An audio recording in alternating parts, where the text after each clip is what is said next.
Hello people, welcome. Another video. This one is inspired by all the left, right, good, bad nonsense going on in the world, and particularly in the political spheres at the current time. Whether you're Donald Trump, Republican, whether you're Hillary Clinton, Democrat, whether you're a conservative, whether you're a Labourite, whether you believe in the Labour Party, whether you're a Liberal Party person. What kind of person are you? Are you a good person? Are you a bad person? Are you a free spirit? Are you like a rule follower? Do you like procedures and rules? Or are you more like a balanced in the middle kind of person with no particular leanings or persuasion? And I'm bringing you this picture on the screen is something I've come across, which actually probably the most curious thing I ever read in a book, which was actually just to show a bit of the geeky nature I can go, the geeky realms I can go down to sometimes is this graph I first came across in it is a graph. You have to think of it as, let me get I've got a nice little colour. So you got your axes, yeah. Ooh.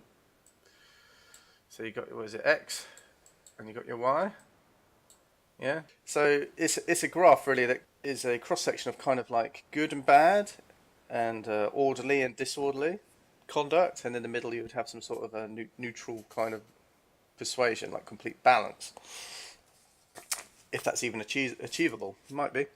So basically I want to just go through this. I found this in the D&D book when I came across it, because when you design a person, a character, yeah, so I don't know, let's say you're designing a wizard, or you're designing a lawyer, or you're designing a judge, or you're designing a defendant, a juror, a criminal, a rogue.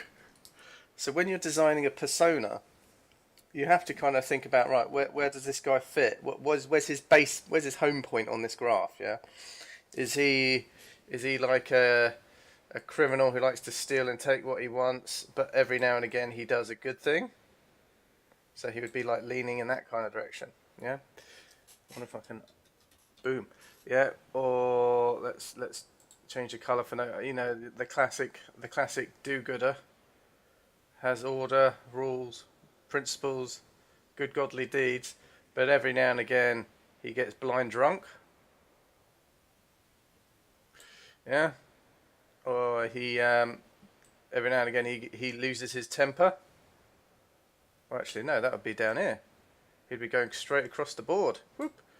Yeah. So there's all these kind of variables that fit into this graph, and I think it's quite helpful, especially if you're young and you're wondering what the hell this political game is all about. And it is just a game, so don't get yourself worked up at all. I don't think you have to stay at any fixed point on your beliefs. This is a belief graph. There we are. That's a good way of saying it.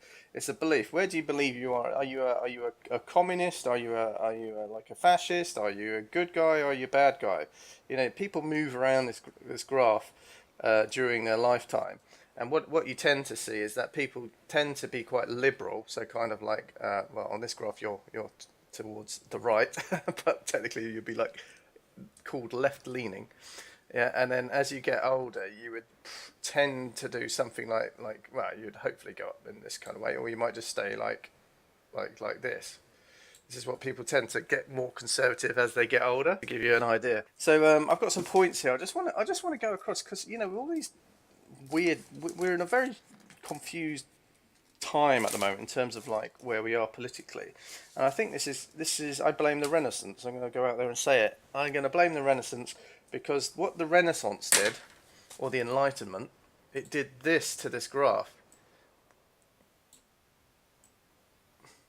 right? Because what the Renaissance did, it was very successful for the reason that, or the Enlightenment, is that the separation of church from state. So that, like, the do-gooders or the bad doers, like these whole, like, essentially the good section and the bad section. Obviously less of the bad section, but it's obviously out there. Bad people are out there. It just says, look, we're not going to have a religious kind of doctrine in terms of government operations. We're going to operate as, like, you have your Republicans over here, and you'd have your Democrats over here, and God knows where, you got some sort of gap in the middle that isn't actually occupied in America. So that's essentially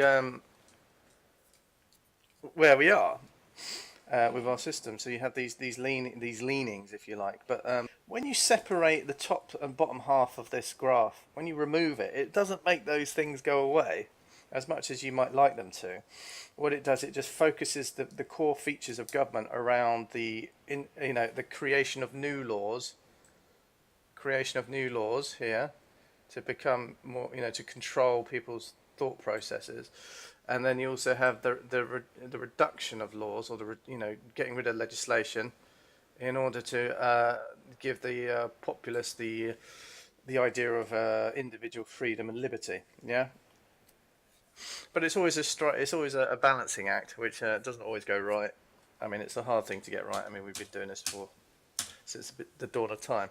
So anyway, that's essentially what a secular government is. It's which is a very, everyone loves this idea of secular governments, but I'm not sure. A secular government was fine, built on a nation of good, godly Christian people who would never ever, go outside of the good box, because obviously they feel for the damnations of their souls. So the problem is with when you create a completely secular government, when, as in the Western world, the religious Christian doctrine has been failing somewhat. I wouldn't say failing, but let's say it's not evolved. The church in particular hasn't evolved with the times. Very stale, very stuffy, and it's almost ridiculed in a way since things like Darwinism has come along, and science has kind of like debunked a lot of the creationalist beliefs of how the universe was created, how the world was created, and how man was created. All these kind of things have been challenged, essentially, about why are you believing this book when there's clearly evidence to the contrary. So there we are, we're back to here, and that's essentially it. So the erosion of the goody side at the top is what I'm saying. So let's go back to that. The erosion of this. So this is going down in the background, but government is only concentrating on the secular side of things, which is like all this middle bit. So that's where government operates. But there's a downward trend here, and if there's a downward trend from good, you can only presume that eventually it would be going into the realms of either neutrality, to agnostic people, atheists, that kind of thing, or then you could also go down into the realms of some sort of moral control, which would probably be medieval style religious doctrines. I mean, the idea of them was to keep you all good, but burning people and chucking people in rivers would be a bad thing to do. And so you can see how intentions jump all over this graph, all over the place, and we're going to explore that now. So I thought the easiest way to do is just to look at some things. I thought let's look at like modern progressions, things like lesbians, gays, and transgenders. Because, they're a thing now. They're accepted in society. So let's put our bars back on. So, if you're gay or lesbian, you're not really affecting any kind of rule. It doesn't really matter if you're gay or lesbian, but it does matter in terms of the religious context. So the good versus the evil. So if you're gay, then maybe like a Christian or I don't know if a Jew thinks, I don't know, whatever. Pick a religious doctrine. It will probably be some sort of evil. In fact, I won't even put it there. That's the wrong place to put it. It'll just be here in the middle. It'll just be like evil.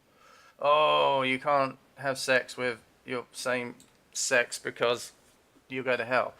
And then from a gay point of view, you might say, well, it's we like to choose. We think it's good that people love each other and get on swimmingly, and they should have the right to self-determination in their choice of sexual partners and stuff like that. And obviously, both are right in one respect, but obviously, from the opposite sides, they may not agree. So that would be that. But the religious teaching would be leaning towards like the good and the lawful. So you've got a set of rules, you've got a doctrine, what do they call it, like a canon, I think is the religious term for that kind of thing. And obviously if you step away from their religious doctrine, then you would be rule breaking, and you would be, in their eyes, heading towards damnation. Yeah? So that's where that would come in. Now, if you have a religious code, and those religious codes oppress or inflict pain and misery upon people, like a trial by ordeal or something like along those lines. Again, some sort of like, you're a witch in the village and we're going to try you and then we're going to execute you because we believe you're possessed of the devil. They may believe that they're doing the lawful good, the God's good work, but they're at the end of the day, they're killing. They are actually, put it in black and white terms, they're killing someone that, she probably presumes she's fine. She's a woman. Why are you killing me? I'm not a witch, or I am a witch, but so what? That kind of stuff. Okay, so that's the kind of gay lesbian kind of outlook. Oh God, hang on. Boop. Right. And obviously, from a government, a liberal government or a conservative government, you're in the realms of morality. It really doesn't matter if you're gay or lesbian, as long as you're doing what you need to do within our realm here, which would be a government. A government is an organisation, so it is clearly, immediately, just by that definition, you're leaning into the lawful realms. So the state itself is, by its very nature, a lawful creation. It has rules. It has constitutions. Yeah. But then you have like communist ideals, or even liberal ideals, where you have like a small state that allows the individual to express themselves in as a free way as possible. So you could be good, you could be neutral, but presumably within the realms of government, when you start killing your fellow citizens because you're free to do so, this would be classed as a bad thing that needs obviously punishing. So the punishment would be bringing you back into, drawing you back towards the lawful side, whichever way you're doing it, whether it's good or it's just neutral. Yeah, it's very interesting graph. This, it pretty much covers it all. Because it's got, it's a free, is it a 3D mapping on a graph? I don't know. I'm not a maths guy, but you've got the x and y, and then you have the minus x and the minus y, which basically means you can have an infinite kind of spiral, or one of those curve things that goes like that. Right. So that's that. And then I thought, well, Democrat and Republican. Again, I've already kind of highlighted that really. So you've got your lawful leading Republicans who believe in, I don't know, duties and obligations that we have to each other and to the state, and these boundaries shouldn't be crossed. And then you would hope that the Christian message, if you like, would hopefully hold people into some sort of moral moral code, being good to your fellow man, to your neighbour, land of the free, home of the brave, all that kind of stuff. So you do the right thing when you're called upon it, and you obviously have loyalty to your countrymen and to the state, and that all goes quite nicely in there. Okay, so now let's look at the state in terms of intentions. So where do evil or bad people fit into this system, and what kind of actions constitute punishments in some respects? I'm going to look at here. We've got crime, punishments, slavery, yeah, and we're going to look at a bit of crime. So crime and punishment. So obviously, if your government is naturally a secular government without any, this is where you have your right to freedom of expression, right to religion. Yeah, so if a load of Satanists, if Satanism became like the law of America, or the moral, dominating moral belief system of America, then you would be obviously in some sort of evil realms, presumably. If you believe in sacrifices and killings and all that kind of stuff, then you would be here. But essentially, the government doesn't really care. The problem with a secular government is that there's a presumption that the people stay in the good realm, and it doesn't matter if it and the state will react to whether people start dipping into the bad realm, because invariably when people do start dipping into the realm of evil, is that people tend to get killed, babies go missing, children start getting raped, all that kind of stuff. So and then people start finding out, they scream, they scream rape, they scream murder, they scream victim, and they then go to the state and they say, hey state. The state can essentially be anything along here. Yeah. So how hard? Or yeah, I suppose I wouldn't really say state can get here, because really, I mean, you'd always be, as soon as you have a constitution or you sit down and arrange something with someone, you've gone into the realms of law, and how you can't, this is basically, there is no state here. It would be a state of chaos, which would be something like what South Africa, South Africa is very much trending this way at the moment. Yeah. As to how far it'll go, we just don't know. It depends on the two factors pushing in here. And in these two factors at the moment, you have to hope that the good qualities of the population of South Africa outweighs the evil forces that is causing the decline in the rule of law over there, because you have things like the government saying, right, we're gonna take back people's property. Without compensation. Now, I would put that in this kind of section. Well, actually, it's in the evil section, but it's actually lawful because the state is doing it. The state itself is moving itself, shifting it down to here, and then and that's essentially what's happening. And because of that, it's actually pushing itself back. It's causing a lot of social unrest. So it's undermining its own constitution, if you like, and because it's undermining its own constitution, the government of South Africa actually wants to change the constitution as it goes. So they're manipulating things. So now they're leaning. Now they are. That's the changing of the law to suit the will of some certain people is what's actually the dragging factor to creating the state becoming more in chaos rather than orderly. So that's what's happening in South Africa at the moment.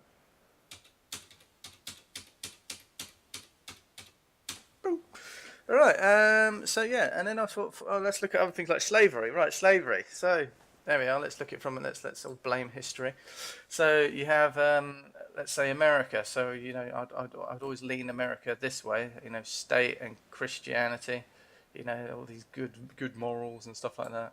But how on earth do they end up importing mass amounts of slaves? Because obviously they have a nation to build, so they need it. Right, so there's a massive need or want, and what they do, they dip into the realm of, well, these people, according to scripture or whatever, or their skin color or whatever you want to do, these people are subhuman. These people are animals, beasts. They don't feel emotions like we do. So we can dip into this pool, and we can bring them over, so we can steal them,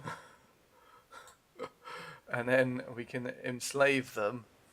And make them work, so they're going to follow our rules. Yeah, it's not necessarily now. Depending on how you treat because now it's essentially property. How you treat property is entirely on the owner's persuasion in this scale. It could be any one of these good, neutral, or bad or evilly. So you might feed your slaves. You might not give them any attention, any stimulation. They're literally there to, like a tool, like you treat your car. So this would be like how you treat your car. And up here, you might actually give birthdays or church services to your slaves, and you'd be leaning up here. And down here, you'd just shoot a slave if they got ill or something. You know what I mean? So these are kind of like the moral things that happen. But essentially, you've stolen people from a country and you're bringing them into your regime. Right, and then, so I've talked a bit about trials. I'm doing this in particular. It will come to the end. It's going to be about Serena Williams of all people, because that's just happened in the news with her tennis match outburst that she just had. But we're going to look at like some of the trials. I thought it'd be quite funny just to look where the trials come. So you got trial by ordeal, which I've kind of already covered. So I'll go green now. Why not? So trial by ordeal. So you have a lawful element here. And there's a lawful element to it because you've got a book and you've got a set of rules, and an ordeal would be like if we're going to harm you, so it's definitely in the evil. We're going to harm you because based on how you regenerate or recover from the ordeal, so we are going to do ill to you, and based on how quickly you recover and how well you get, you will then be deemed innocent or guilty of your crime. So it's interesting how that kind of dips into the harm. We're going to harm you because we're doing God's work, but the belief system is here. They're doing God's work, yet we're harming you, and we're going to find out if you're innocent or guilty of your crimes. Bizarre, that one. So that would be a kind of of that direction. So this is like your start point, and you'll be dipping into the evil in order to secure an outcome. Trial by combat. Now, trial by combat used to be a thing, well, it still is a thing, technically, but it used to be a more prevalent thing, especially in like Viking, Scandinavian, like Saxon times, where you got a beef with someone, you settle the beef. Now, trial by combat, because it's an organised ritual, if you like, it has a set of rules and a set of procedures. It would be like a fair fight. You could do pistols, you could do the dueling pistols at dawn, or you got the cowboy in the street. What do they call that? Where you do like you got to draw your gun and shoot the other guy down. I can't remember what they call that. And then you have things like all the traditional trial by battles, where you have like swords and shields and things. You have to smash each other's shield, or you have to just kill them with a sword. You might even put a boxing match might even fall into this kind of category, and you can probably tell. Like, I'm sure boxing has increased its rules over the years because of its tried and tested system of entertainment, and to keep it like a fair fight. But essentially, get in a ring and punch someone like a bare knuckle boxing fight. The rules are just slightly, very little rules. And then you have the element, right, well, someone's going to die. So someone's going to die in a trial by combat, so then you're going into the realms of evil. Yeah, so trial by combat is essentially, thou shalt not kill. I think we can all agree killing is mostly bad. And then you might say, well, the belief with the trial by combat is that if you kill someone, it was God ordaining the killing, because if he didn't want you to die, he would have let the other guy kill you. So there's kind of a balancing out in a way, a weird kind of way. I would say it's more this way than being good, because essentially someone's going to die. So that's the outcome of trial by combat. But obviously the victor would be seen as being chosen by God in order to succeed and prevail. Combat, ordeal, jury. Trial by jury, oh my god. Right, okay, so obviously a jury is being constituted, or it has some sort of swearing in oath, so they're going to swear, and they've got law, so they're pushing up, they've got rules, they've got law, they have moral duty, but essentially until they know the facts and evidence coming their way, they're very, very much dipping in here, and you're drawing upon all sections of society and all their hidden moralities and desires, and this is why you have jury. This is why you have jury qualification. Is that you need to if you need to choose which section you want less of. Think of this as a. Have you played noughts and crosses? Where you do like, yeah, I want them, I don't want them. I want these. I don't want them. Ideally, all in here. Maybe. It depends what kind of outcome. O.J. Simpson. You wouldn't want lawful, good white Christians judging you. No, you would like to get people who are a bit more liberal, maybe, and maybe less concerned about the good and the evil. Yeah, maybe you just want pure chaos. Woo! Let me clear up my graph. So this is about jury selection. Is that it allows you to choose the people that represent your beliefs, presumably at a particular point in time of you doing or not doing the what you're accused of. Oh, let's get rid of these two bars. Okay, so that was a trial by jury. So it's lawful. It's kind of like, is it good? Is it bad? Is it neutral? That's kind of where you choose. You choose from this section because they're going to be jurists, and essentially you're putting it over into this section because you never know what a jury's going to decide. They might think you're guilty. They might, it might be like O.J. Simpson. It's presumed pretty much that something happened. I think even he's hinted that maybe he got away with it. But that's the chaos of the jury and the strength of the case in front of them at the time of making their decision. And the last thing now is the judge, trial by judge, magistrate. I don't know what you call these people. There's no such thing as a judge, but if you're a person who believes in God, and you're supposed to be judged when you die based on your actions and your deeds. So neutral, true neutrality. So this is the idea of when you have. So that lady, right? She's weighing up the two sides of the argument to see who's got the tipping of the scales, and she's obviously going to be impartial. Oh shit! So she's going to be impartial. That's the most important thing, is trying to be here now. In an example of someone who's in this kind of realm but isn't, it's very, very hard. This is why it's such a small speck on here. But to be truly neutral is almost to be, in a way, inert, if you like. It's to be almost like a rock, something of nature. I wouldn't say boring or dull. I'm just saying, you're trying to balance yourself in such a point that you're neither living or dead or thinking. It's kind of like you're in complete balance. So you're nowhere, almost invisible, let's say. So what I would say would be maybe like a Buddhist monk, like those people who wear like orange clothes. But again, they have a very strict code, so they're probably very lawful neutral, or maybe they are trying to be some sort of enlightenment, yeah. But essentially, they remove themselves from stimulation, talking to women, only eat certain foods. They're trying as hard or as best they can to stay balanced and peaceful. Maybe finding their center. Maybe that's where that the whole.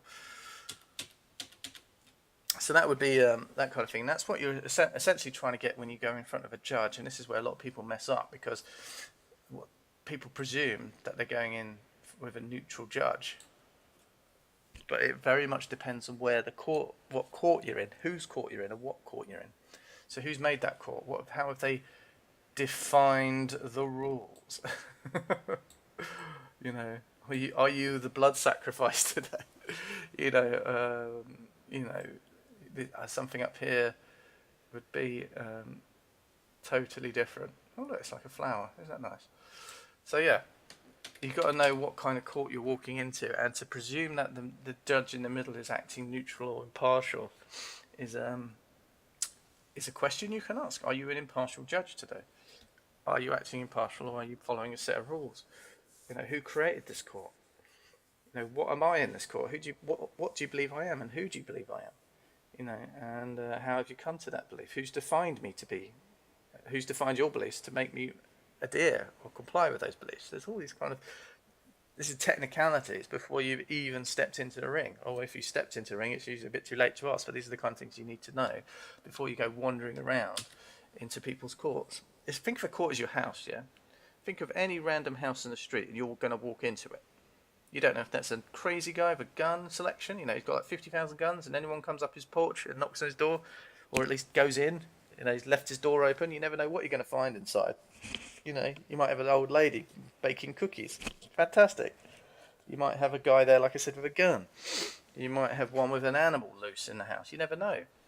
So this is essentially why you wouldn't do that in a street or a neighbourhood. So why are you going into courts in the same, like a lamb to the slaughter? You're wandering around without using your brain. And in here, so going back to the left and right leaning elements of government. So you got the commie guys, communists, and what some people say would liberals, but I don't believe liberals are there. Liberals are people who will. This is what I think people need to get, is to think more liberal is actually more. There probably is a better term for it, like a balance, but a liberal is allowing people to express in all directions, and maybe that's what we're lacking now in the current, and here lawful would be like, well, they say fascism, but I'm not. See, the thing is, to say Hitler was a fascist, he was a socialist movement who was against communism. He was about certain state ownerships for the benefit of all people, keep people employed and work. He didn't come in saying, I'm Hitler, I'm fucking going to rule your world. You know what I mean? I think that's probably more. I don't know if that's. I don't even know about Mussolini, but fascist is like an emperor of Rome. People like who started taking back the titles of emperors of Rome or the kings of Rome. Strictly speaking, a monarchy would be a fascist. An extreme example of lawful. Now, the good thing about that is that an extreme part of lawful would be in this section. It'd be as far to the lawful side of it. Now the thing is, where exactly you end up in this section depends very much on the mentality of the monarch. So in England, where we have this in its purest form, we do. It's obviously been removed by the state. The state's obviously administrating the state. The parliament, the government, is administrating the state on behalf of the monarch under various contracts, should we say. But essentially, yeah, so the monarch is here because, it's their way or the highway, essentially. So it's almost a mirror of this, because you're you're putting all your faith in one person. So there's a huge amount of random, chaotic elements to it. I mean, it's at the whim of whoever gets the crown or the title of king. But essentially, the feudal system, if you like, is here. But the monarch is a man or a woman, a queen, and where they have every position available to them on this chart. Now, you would hope that you would have a kind and benevolent monarch, which would be here, and that would be represented by the fact that in England the Queen is the head of state, the head of the army, the head of the church. So the church would be doctrine here. The army would be, kind of. I suppose. I mean, killing people is never good. So I'm going to put I mean, you've got the right to defend yourself, but essentially, you have to use it with sparingly. So you don't necessarily have to kill everyone all the time. But when you start going to war and sending millions of people to death, that's not benefiting anyone really. And then you have the state. So essentially, the arms of government all lean into the free sides of the lawful side, because they all have structure. The army has. I mean, look at the structure in the army. Yeah, that's a very hierarchical system, which is fine. I mean, then you have the government as a hierarchy. Before people start screaming about white privilege and hierarchies, as soon as you sit down and you have an idea, like, hey, let's make a liberal movement to take down white privilege, you've already gone into the realms of organising yourself. Yeah. As soon as you establish, right, this is a leader, or we're going to have no leaders, or that's a rule. As soon as you create one rule, you've gone into the realm of law.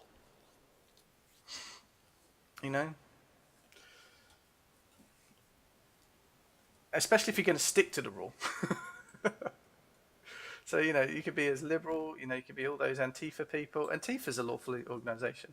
But what Antifa doesn't realise is that their perception is rapidly going down this way, because they're just a pain in the arse. They're oppressive.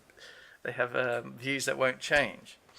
Yeah, even though their doctrine is probably here. And I've drawn a lot of arrows. If you notice, a lot of arrows have gone there, but they draw upon the opposite.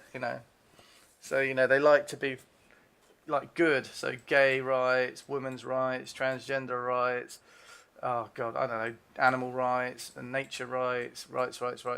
Yeah, we all want rights. Okay, good. That's a good thing, but they're doing it in a I wouldn't say it's not necessarily destructive, but it's very much a mess how they're organising it. It may even be down here. Yeah, it may even be here in some respects, because it becomes almost like a contradiction. What they call it, an oxymoron, like an opposite thing. But it's interesting to see how these things move around this table. Boom. Okay, and then I think that was it, really. Oh, yeah, we're going to talk about Serena Williams, because Serena Williams had an outburst, and she kind of went through the whole table. Well, she went through all the doctrines of the liberal left, of like, the judge noticed that she was receiving help from the stands, which was his belief that the coach was coaching her from the stands, which apparently is a rule of tennis, is that the coaches have to sit in the stands and shut up. They can clap, they can cheer, but they can't fucking say, focus on her backhand, spin it, do more drop shots, have a banana, all that kind of stuff. Focus on your second serve more, stuff like that. They can't coach people from the stands, and apparently he was coaching from the stands. The umpires detected it, And apparently the guy who was the coach of Serena actually admitted that he was supporting her or doing something like that from the stand. So he admitted it as well. And then that just led on to her then getting out of hand, saying, "You stole a point from me." So now you've just accused. The thing is, right, when you're entering an arena, and I've covered this before, as a man is born a free agent. So Serena Williams is born a free agent. No one forced her. Well, I hope no one forced her to become a tennis player. And if someone has, and hey, that's what it is. But when you're in the arena of a tennis match, it's not good or bad. You might be doing it for health reasons or interests. Like you might have hobbies that you think are beneficial to you. But essentially, tennis is just a game with rules. All right. Take what whether it's good or whether it's bad. I mean, you could say like hunting lions in South Africa is just a sport. All right. It has rules. We buy tickets, we get taken out on a safari, we've got our guns, and then we then go and shoot a load of lions or animals or whatever. Yeah. Now, some people might say that's a lovely pastime, some people might say that's an evil pastime, but essentially, you might even say that's an element of, you could argue either way doing it like that, but essentially you're doing, maybe that's more of a chaotic, maybe that is more of a chaotic sport actually. Going out and shooting things is probably down this way. There isn't actually a prescribed set of rules. You're going out on your own limb. You're going into nature. You're trying to do the survival element, which may be where the excitement comes from. But essentially, killing is, trying to get trophies to show your friends and family and show everyone how brave and great you are. You may say that's egotistical. But again, essentially, most sports are here because sports have rules. Yeah. So as soon as you've done that, you're going into the realm of law. And tennis has rules. So when you're on a tennis match, you're not Serena Williams. You're the tennis player. Right, that's why the umpire can say you're losing a point, because in the normal realms, no one can take anything from you without a court of law. Yeah, and when Serena says you stole a point from me, an umpire is incapable. The man is totally capable of stealing from you, but in the realm of a tennis court, this is why it's called a court. A tennis court, the umpire cannot steal shit. Even if he decided to make you lose the match arbitrarily, you've lost the match. You called me a name. You're disqualified from this match. He hasn't stolen shit from you, because it's probably within the rules that if someone calls you a motherfucking pig dog, or whatever, that there's probably some sort of extreme rule that says if someone is absolutely disrespectful to the umpire or their opposition, maybe that'd be a good way. Unsportsmanlike conduct, then they can be disqualified. Yeah, cheating would be a case of unsportsmanlike conduct, because you're disobeying the rules and you're dipping into the cheaty chaos, the cheaty, unlawful, unruly behaviour. Yeah? So that's where Serena Williams, what she actually did is called the umpire, you stole a point from me, which is actually an accusation. She's not speaking to the umpire, she's speaking to the man up there who's trying to enforce the laws of the tennis match. And he's like, you can see he's got his hands just look. I don't know what he's saying. Unfortunately, we didn't pick up his sound, but it would have been interesting to hear what he was saying in his defence, because she was laying into him something chronic, and he's only doing his job at the end of the day, as he sees it. He can only go by what he's seeing. So for him to, for her to then say you stole a point from me, no, he took a point from you, because he's the umpire and he's allowed to, he could take 20 points off you. What are you going to do about it? It's like, it's only until after the match that anything can be done about it. So, that was a bit of a mistake. And then she started going on about, I don't know how she ended up talking about she's a woman. And this is where I wish it would, it would have been a perfect case scenario, is that if that umpire was actually a woman, I don't know, maybe like a black woman umpire, maybe that'd be a bit tricky, because or just at least a woman, maybe like not so like a Spanish, maybe, because it was a Japanese girl, a black woman with the two players, and then maybe have like a Spanish or an Arabic woman judging the tennis match, because then the woman card would have been off the table, and then she would have been running out of cards to play. Would it have gone to, is it because I'm black, sorry, what? Or is it, is it because I'm a lesbian? Is it because I'm black? Is it because of my social beliefs? Is it because I voted for Hillary Clinton? It's like, I don't know how many straws. It would have been nice to see what straw would have stuck. But in this case, because it was a male umpire trying to do his job, trying to enforce whatever pitiful rules that tennis has, he's just there, he's getting accused of stealing from her. So I just thought it's quite interesting. Where does this all fit? And I thought this would be a nice example just for people to get an idea of where where morality and laws and chaos all fit into a nice graph, courtesy of role-playing games. So I hope that helps some people who maybe want to picture it in their mind a bit better. Well, that's essentially all I need to talk about in relation to this matter. Have a little play with yourself. Where do you fit on this map? Where do your family fit on this map? Where do your friends fit on this map? Where does your employer, where does McDonald's, where do dead persons fit on this map compared to living persons? Because if corporations are set up on trust, all corporations are created on trust. So, we're immediately in the realm of lawful. Now, what were those corporations originally allowed to exist? They're originally allowed to exist in order to benefit mankind. So they have a very, very thin sliver of reality to exist. So if they start, and pretty much that's the only realms they can go into, because you can't create a company without registering it. So to the government. So this is literally the corner of the market, or the corner of the spectrum that companies can exist in. And there's only one way companies can go.